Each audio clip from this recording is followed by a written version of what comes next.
ओम शांति। संगम युग ही नई दुनिया की नींव, इसका हम 12वां विषय करने जा रहे हैं। आज का विषय है श्री कृष्ण राजा क्यों नहीं, श्री कृष्ण को राजा क्यों नहीं बनाया। कर्मचारियों का राजा कौन, उसके साथ जोड़ दिया कर्मचारियों का राजा कौन।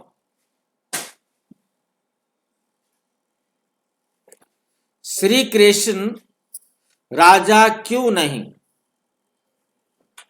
कौन बनेगा कर्म इंद्रियों का राजा। गीता, मोक्ष और बाप, टीचर, सतगुरु का रहस्य।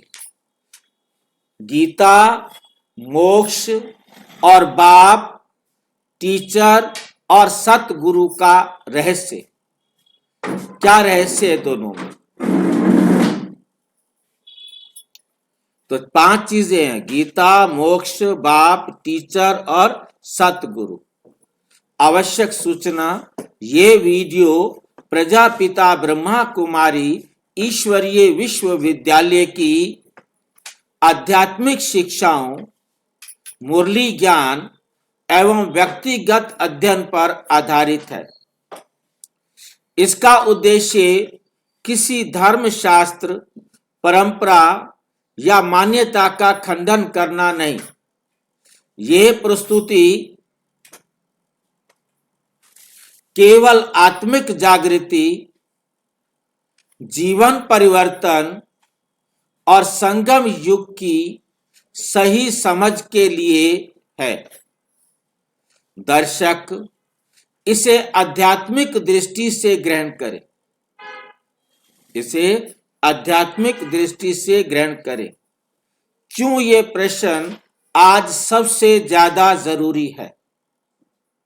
पहली बात यह है कि ये प्रश्न आज सबसे ज्यादा जरूरी क्यों है? आज संसार भ्रम से भरा हुआ है। आज संसार में क्या है? भ्रम। भ्रम समझते हैं क्या होता है? संदेह और भ्रम में क्या अंतर है? संदेह और भ्रम में क्या अंतर है? जी, संदेह मतलब शक होना, भ्रम मतलब झूठ। भ्रम माना झूठ, संदेह माना होता है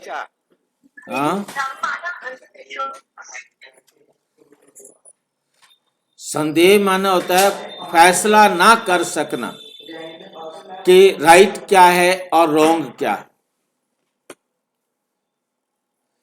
मतलब जैसे द्रौपदी को 30-40 साड़ियां पहनाकर फिर वो साड़ी खींचता है, तो उसमें आता है कि नारी बीच सारी है कि सारी बीच नारी है। मतलब नारी के अंदर सारी है या सारी के अंदर नारी है, ये हाथी है या क्या है। मतलब कुछ उसको डाउट रहे, सांप है या रस्सी है। मतलब उसको वो डिसाइड नहीं कर पा रहा है कि ये सांप है या ये रस्सी है। परंतु भ्रम में क्या है? भ्रम में ये होता है कि झूठ को ही सच समझ लेना, रस्सी को ही सांप समझ लेना। लाइन समझे? जब वो फैसला नहीं कर पा रहा कि रस्सी है कि सांप है, तो वह है संदेह। और जब उसने फैसला ही कर दिया ये सांप है, रस्सी को ही उसने सांप डिक्लेयर कर दिया, तो वो है भ्रम। आज झूठे सुख को सुख समझ बैठे हैं, झूठे सुख को सुख समझ बैठे हैं, है नहीं? तो संसार भ्रम से भरा हुआ है। कृष्ण को भगवान कह दिया है, जो भगवान नहीं है उसको भी भगवान कह दिया है। गीता को युद्ध ग्रंथ समझ बैठे हैं, कि युद्ध के मैदान में दिया गया ज्ञान है। यदि कोई ध्यान से गीता को पढ़े तो युद्ध में दी जाने वाली एक भी बात नहीं है, एक भी बात गीता का के अंदर जो युद्ध के मैदान में दी जाए। सिर्फ पहले अध्याय के कुछ श्लोक है जिसके अंदर ये लिखा गया है कि वहां पर क्या हुआ मुझे बताओ। संजय को पूछता है मुझे बताओ कि कुरुक्षेत्र के अंदर क्या हुआ। भगवान कह दिया है, कृष्ण को भगवान कह दिया है और गीता को युद्ध ग्रंथ में समझ लिया है। मोक्ष को सदा के लिए छुट्टी मान लिया है। मोक्ष का मतलब समझते हैं बस हमें सदा के लिए क्या मिल गई, परमानेंट छुट्टी। अब हमने जन्म मरण के चक्कर में आना ही नहीं है। लेकिन संगम युग में स्वयं परमात्मा आकर कहते हैं, संगम युग पर परमात्मा खुद आकर कहते हैं मैं तुम्हें सत्य, इतिहास और भूगोल समझाता। मैं आकर तुम्हें सत्य, इतिहास और भूगोल समझाता हूं। आज हम उन्हीं 9 गूढ़ प्रश्नों को एक एक करके स्पष्ट करेंगे। आज हम उन्हीं 9 गूढ़ प्रश्नों को क्या करेंगे, स्पष्ट करेंगे।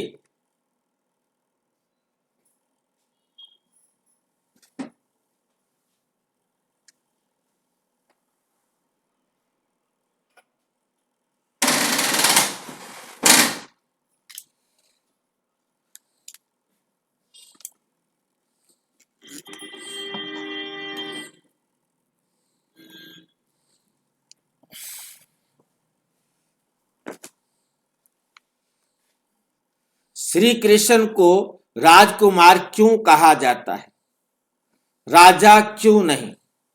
श्री कृष्ण को राजकुमार क्यों कहा जाता है, राजा क्यों नहीं?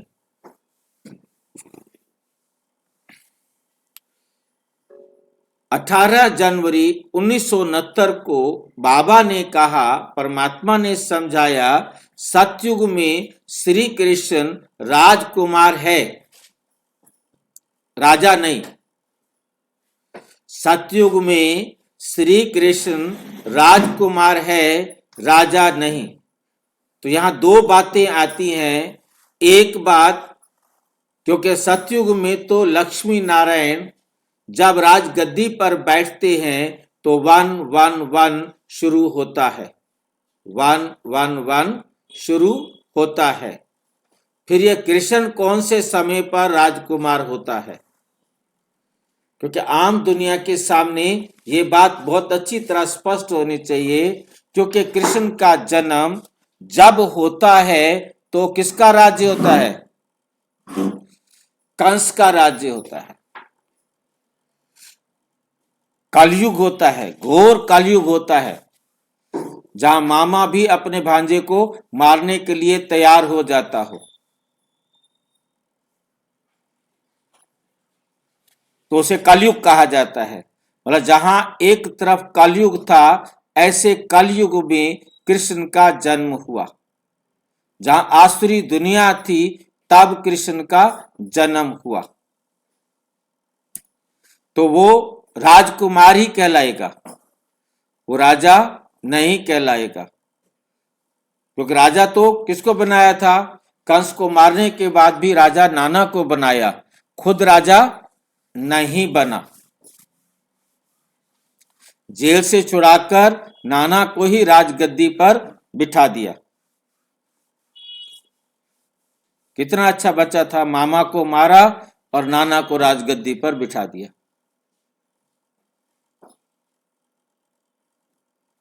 कारण, राजा बनने के लिए संघर्ष चाहिए। राजा बनने के लिए क्या चाहिए? संघर्ष चाहिए। सतयुग में संघर्ष है ही नहीं। सतयुग में संघर्ष है ही नहीं।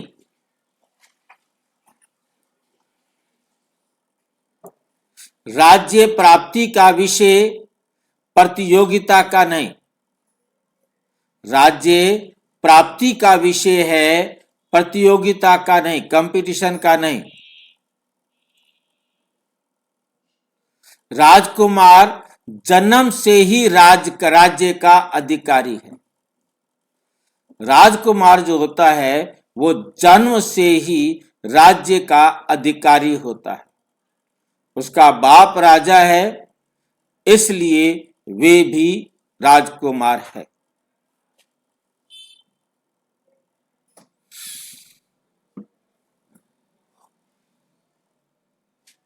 कर्म इंद्रियों का राजा, गूढ़ अर्थ। गूढ़ अर्थ क्या है? कर्म इंद्रियों का राजा।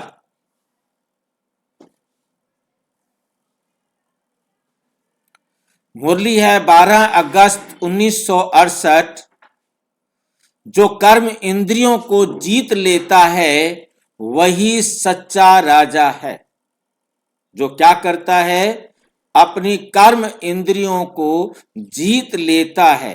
ये 12 अगस्त 1968 की मुरली में कहा, जो कर्म इंद्रियों को जीत लेता है वो सच्चा राजा है।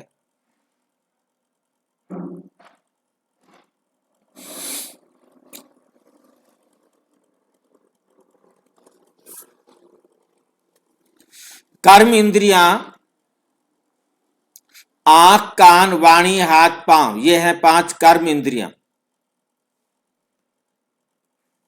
जो इन्हें विकारों से चलने नहीं देता। जो इन्हें विकारों से चलने नहीं देता वही श्री कृष्ण समान आत्मा है। जो अपने विचारों से इन पर कंट्रोल करता है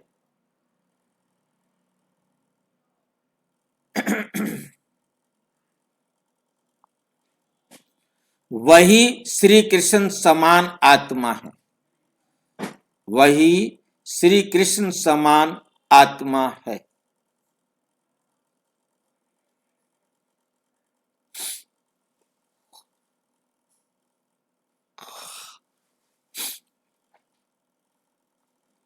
वही श्री कृष्ण समान आत्मा है। नंबर 4, क्या आज की दुनिया में कोई सतो प्रधान राजा बन सकता है? इस कलयुगी दुनिया में क्या संगम समय पर कोई सतो प्रधान राजा बन सकता है?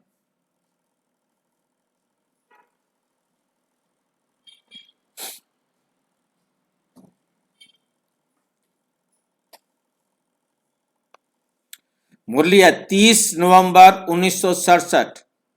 रावण राज्य में सत्व प्रधानता संभव नहीं। रावण के राज्य में सत्व प्रधानता संभव नहीं। क्यों? सत्ता हिंसा से आती है, राजनीति स्वार्थ से चलती है। सत्ता हिंसा से आती है, राजनीति स्वार्थ से चलती है। इसलिए आज का राजा देवता नहीं बन सकता। इसलिए आज का राजा देवता नहीं बन सकता। गीता का देह सहित देह के सब धर्म छोड़ो, संगम युग से संबंध। गीता में लिखा गया है, देह सहित देह के सब धर्म छोड़ो और मुझ एक को याद करो। तो संगम युग से संबंध क्या है इसका? मुरली है 25 नवंबर 1965। गीता का ज्ञान संगम पर समझ में आता है। जो दुनिया वाली गीता का ज्ञान है वो भी इस संगम पर समझ में आता है।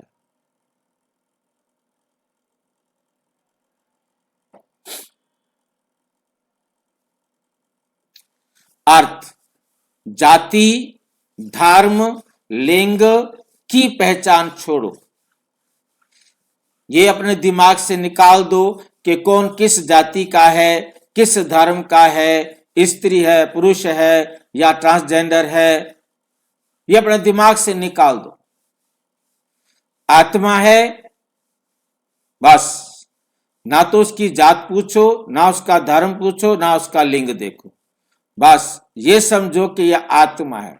ये सब ने अपने अपनी टेढ़ी मेढ़ी, ऊंची मोटी, छोटी पतली, काली गोरी ड्रेस डाली हुई है। हमें ड्रेस से क्या रिश्ता? हमें रिश्ता है उस आत्मा से। ये सब आत्माएं हैं। इन आत्माओं को परमात्मा का संदेश देना है और घूमते रहो। जहां मौका मिले वहां अपनी सेवा शुरू कर दो।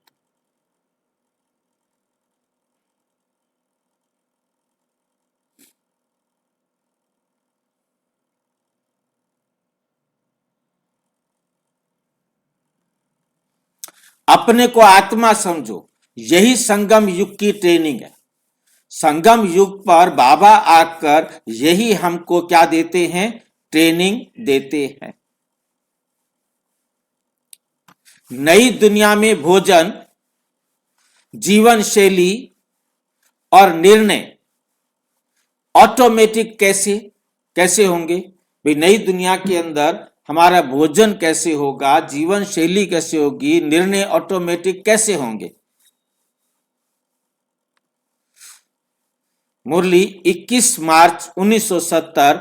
आत्मा में संस्कार रिकॉर्डेड होते हैं। समझ में आई है ये लाइन? आत्मा में संस्कार रिकॉर्डेड होते हैं। बाबा ने रिकॉर्ड कर दिए हैं। हर एक, बाबा ने नहीं कहेंगे हम, हर आत्मा ने अपने संस्कार खुद परमानेंट रिकॉर्ड किए हैं। एक ऐसी सीडी है आत्मा जिसमें उस आत्मा के 5000 साल में कितना समय, किस प्रकार से कैसा कैसा पार्ट बजाना है, वो उसके अंदर रिकॉर्डेड है और वो उसी अनुसार ही चलता है।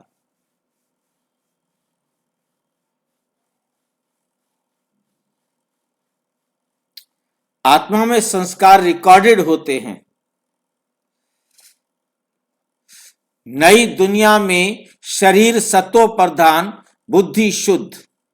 नई दुनिया में क्या होता है? शरीर सत्व प्रधान होता है और बुद्धि क्या होती है? शुद्ध होती है। इसलिए क्या खाना है, कितना खाना है, बुद्धि स्वतः निर्णय लेती है। क्या खाना है, कितना खाना है, बुद्धि स्वतः निर्णय लेती है। आत्मा नया शरीर लेती है तो नाम रूप देश काल क्यों बदलता है? आत्मा नया शरीर लेती है तो नाम रूप देश काल क्यों बदलता है?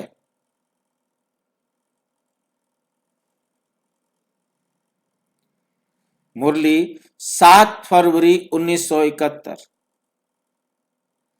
हर जन्म में आत्मा नया पार्ट बजाती है। हर जन्म में आत्मा क्या करती है? नया पार्ट बजाती है। पुराना तो नहीं बजाती होगी फिर? पुराने कार्मिक अकाउंट को तो बराबर करना पड़ता है ना।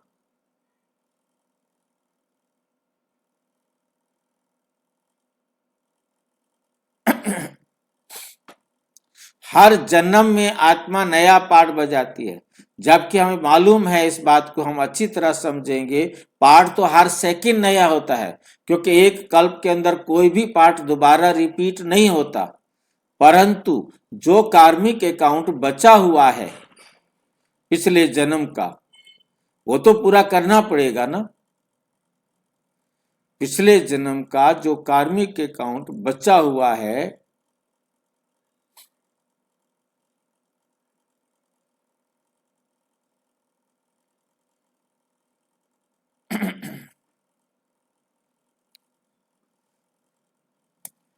परंतु जो उसके कार्मिक अकाउंट पिछले जन्म में पूरे नहीं हुए हैं, अभी रहे हुए हैं, वो अगले जन्मों में पूरे होते रहेंगे, क्योंकि 5 जन्म बाद, 10 जन्म बाद, 4 जन्म बाद भी उनके जो कार्मिक अकाउंट होंगे किसी के साथ, पूरा वातावरण के कारण, परिस्थितियों के कारण नहीं कर पाए,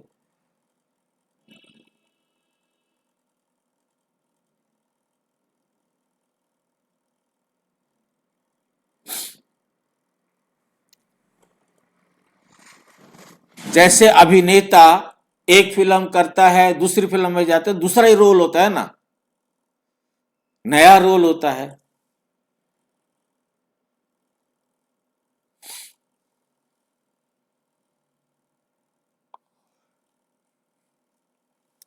आत्मा वही, कॉस्ट्यूम नया।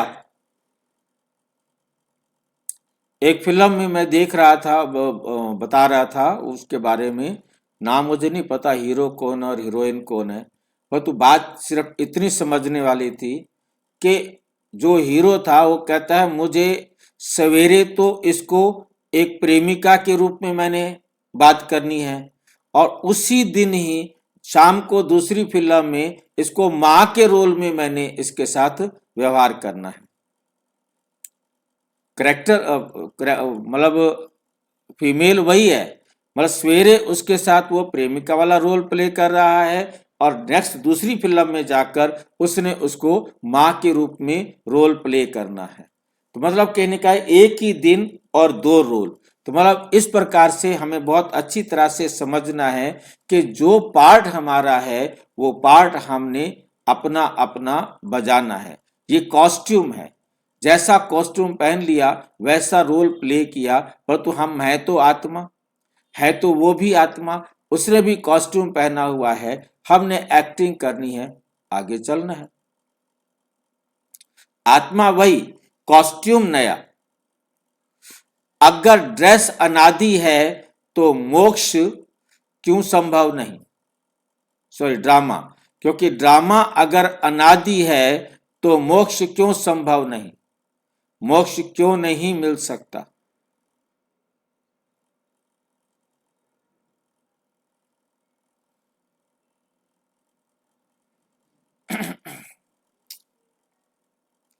ड्रामा तो अनादि है, फिर मोक्ष क्यों नहीं मिल जाता? इससे मोक्ष मिल जाएगा तो फिर ड्रामा में नहीं रहेंगे, ड्रामा उसके लिए खत्म, उस आत्मा के लिए ड्रामा परमानेंट खत्म।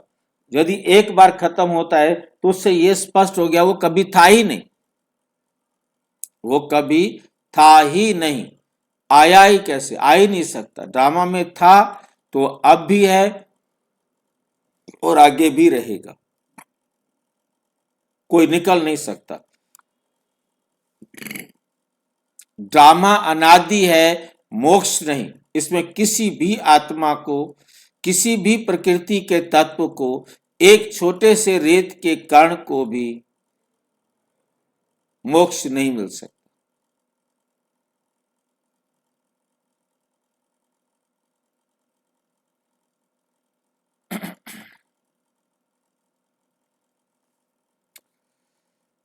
कारण आत्मा सदा पाठधारी है, परमानेंट विश्राम नहीं मिल सकता, हमेशा के लिए पाठधारी है। पाठधारी तो एक्टर ही है, उसे कभी भी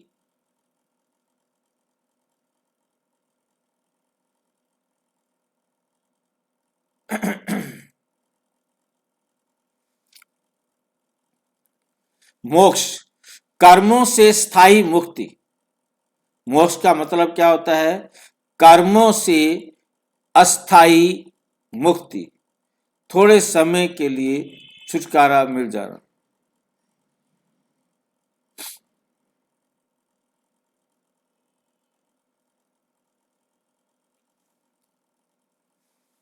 भक्ति मार्ग का भगवान संगम युग में शिक्षक कैसे? भक्ति मार्ग का भगवान संगम युग में शिक्षक कैसे? जिसको हम भक्ति मार्ग में भगवान कहते थे वो टीचर कैसे बन जाता है? मुरली 9 सितंबर 1965। भक्ति में याद, ज्ञान में पढ़ाई।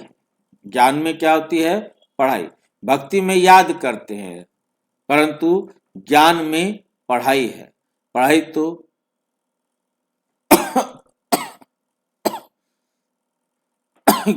भक्ति में याद और पढ़ाई में अंतर तो समझ में आ रहा होगा, क्योंकि बाबा से रोज आना, पढ़ाई पढ़ना ही हमें लगता है कि हमने विजय पाई।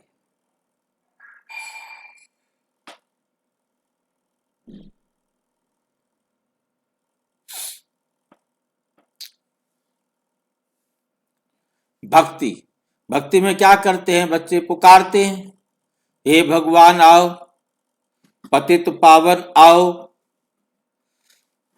और संगम पर हमारी समस्याओं के उत्तर मिलते हैं, शिक्षा मिलती है। इसलिए भगवान टीचर बनते, इसलिए भगवान क्या बनते हैं? टीचर बनते हैं।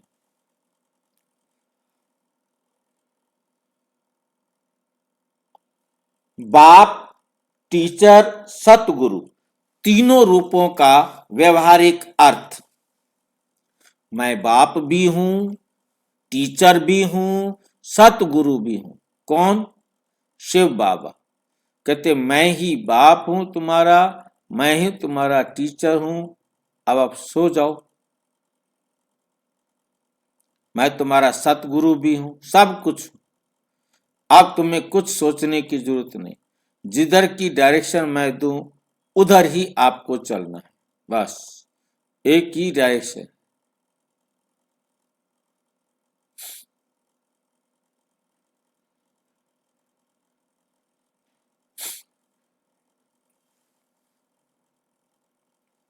बाप विरासत देता है, शांति और सुख देता है।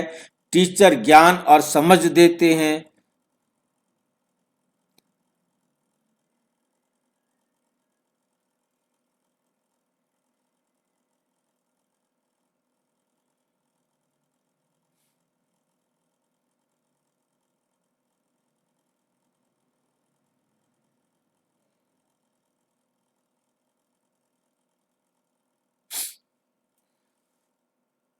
सतगुरु मंजिल तक ले जाने वाला।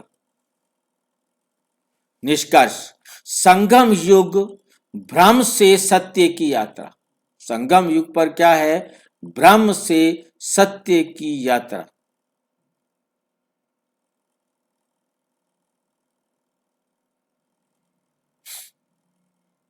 संगम युग भ्रम से सत्य की यात्रा। संगम युग एक ऐसा युग है जिसमें अनेक प्रकार के भ्रमों का अंत और सत्य का अनुभव।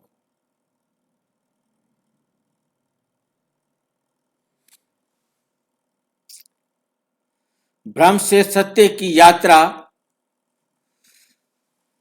भ्रम से सत्य की यात्रा। जो प्रश्न भक्ति में उलझे थे वही हम आत्माओं को यहां पर भी लगे।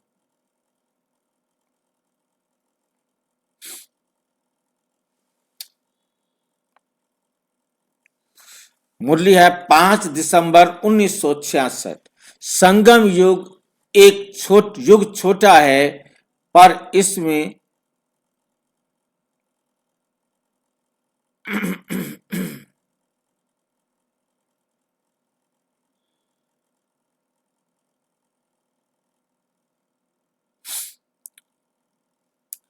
संगम युग छोटा है परंतु सबसे महान है। संगम युग है छोटा तो है सबसे महान।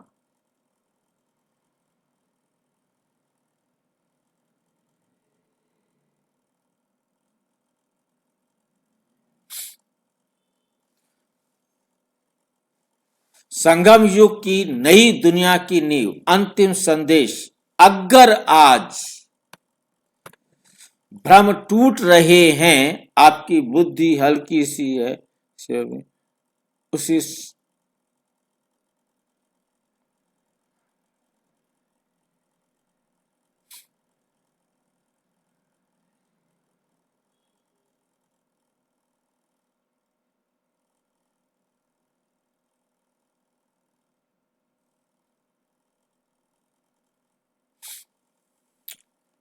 भ्रम टूट रहे हैं तो समझ लें आप सत्य की ओर बढ़ रहे हैं।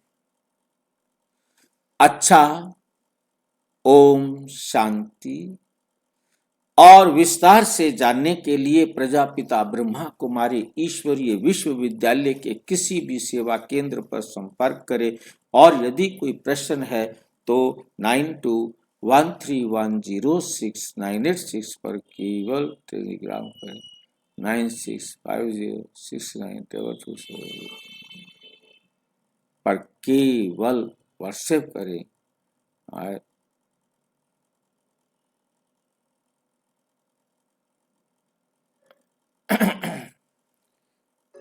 ओम शांति।